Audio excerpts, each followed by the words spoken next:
తిరుపతి రుయా ఆసుపత్రిలో శనివారం కర్నూలు జిల్లాకు చెందిన 60 ఏళ్ల సి వీరయ్య గుండెపోటుతో చికిత్స పొందుతూ మరణించారు.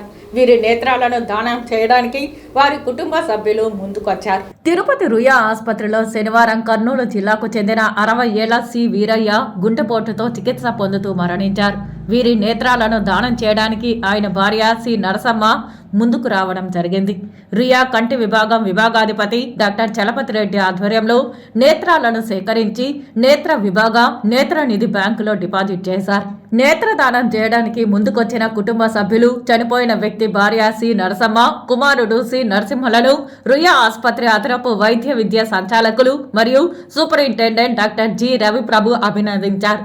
వారి కుటుంబ సభ్యులు ఈ విధంగా ప్రభుత్వ వైద్యశాలకు నేత్రాలు అవయవాలు దానం చేయడం వలన పేద రోగులకు ప్రాణాపాయ స్థితిలో ఉన్న రోగులకు ఈ అవయవాలను వారికి ఉచితంగా అమర్చడానికి ఇలాంటి అవయవ దానాలు ఎంతో ఉపయోగకరంగా ఉంటుందని ఈ సందర్భంగా ఆయన తెలిపారు.